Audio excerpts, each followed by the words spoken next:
बुरहानपुर विधानसभा चुनाव के लिए नामांकन जमा कराने का सोमवार 30 अक्टूबर को आखिरी दिन था। इस दौरान निर्दलीय प्रत्याशी हर्षवर्धन सिंह चौहान द्वारा शक्ति प्रदर्शन कर रैली निकाली गई।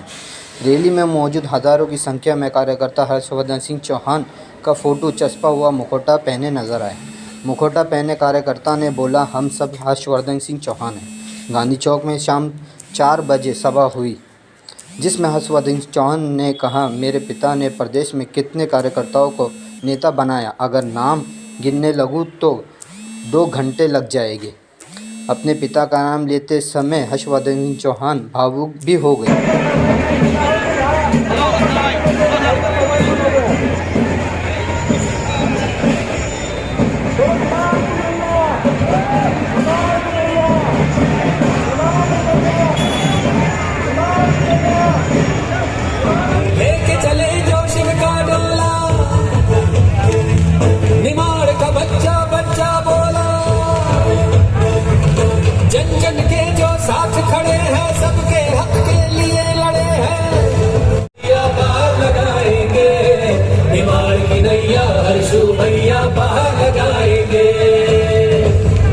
दिल कह रहा है, एहसान मेरे दिल पे तुम्हारा है दोस्तों, ये दिल तुम्हारे प्यार का हमारा है।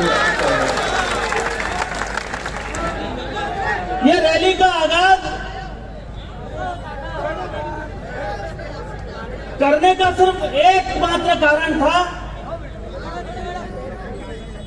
कि उन लोगों को भी ये पता चल जाए कि मैं चुनाव लड़ने वाला हूं, जो ये अफवाह फैलाने में लगे थे कि 3 तारीख तक फॉर्म उठा लेगा। कहीं से हेलीकॉप्टर आएगा या हवाई जहाज आएगा, हर्षू भैया को बिठा के ले जाएगा। अब ये संभव नहीं, मैं चुनाव लड़ रहा हूं और आपके आशीर्वाद से जीत रहा हूं।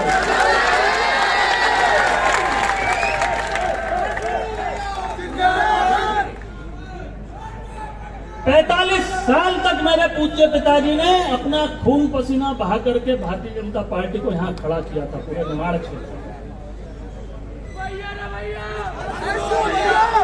और हमने मांगा ही क्या था?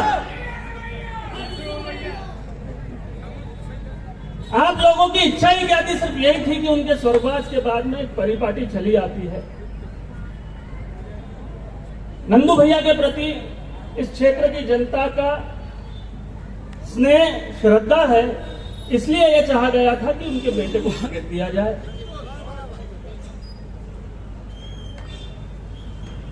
उनके स्वर्गवास के बाद में नहीं दिया। उस समय आप सब लोग मेरे घर आए थे और कहा था कि निर्दलीय चुनाव लड़ो, हम जिताएंगे। कहा था, मैंने एक ही बात कही थी कि नहीं, एक बार नहीं दिया ना, ठीक है, आज अपन भी शोकाकुल है। एक मौका पार्टी को दिया जाए,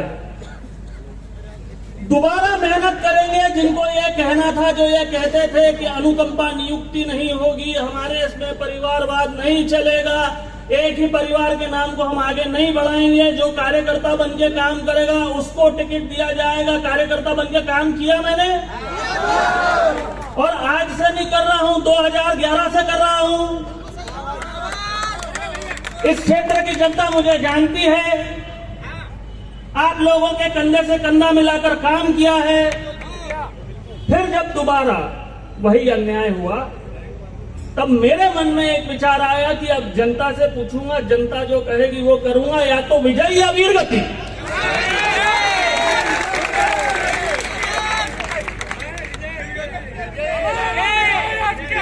अब रंग में उतरा हूं तो सोचूंगा नहीं, सिर्फ लड़ूंगा। और चुनाव आप लोग लड़ रहे हो, मुझे तो महसूस भी नहीं हो रहा कि मैं चुनाव लड़ रहा हूं।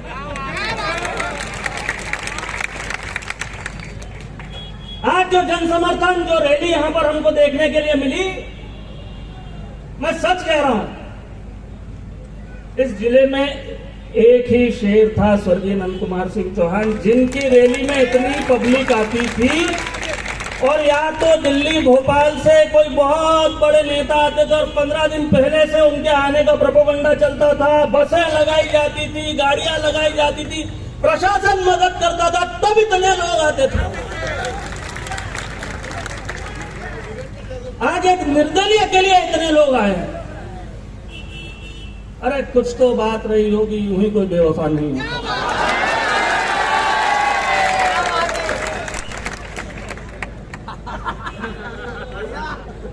क्या कमी रखी उन्होंने?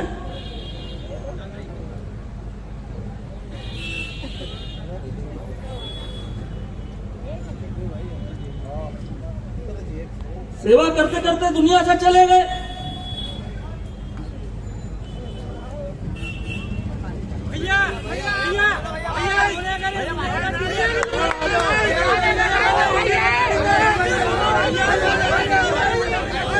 कार्यकर्ता रोएंगे आपके साथ। अभी हंसने का समय है।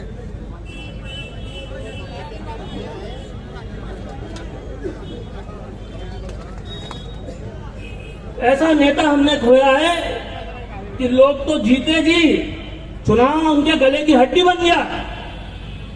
जीते जी लोगों के गले की हड्डी बन गया। चुनाव अपना निकले जा रहा ना उगले जा रहा है।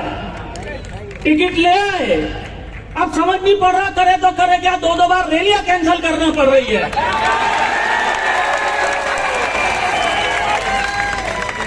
दो बार रैलियां कैंसिल करना पड़ रही है। क्या कर रहे थे? बोले मेहंदियां लगा रहे वहां बैठ के।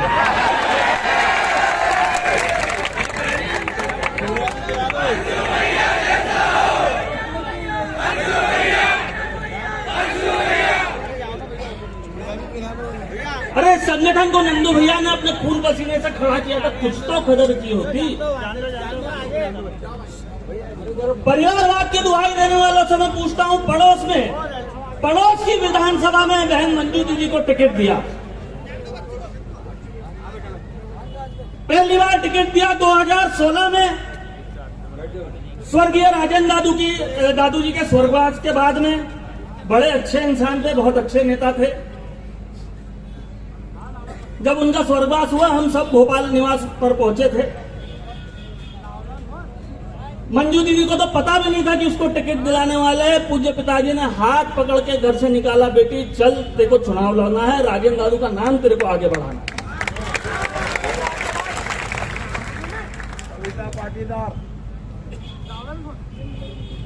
जयंत मलैया जी के बेटे को टिकट दिया गया और उदाहरण अनेक है।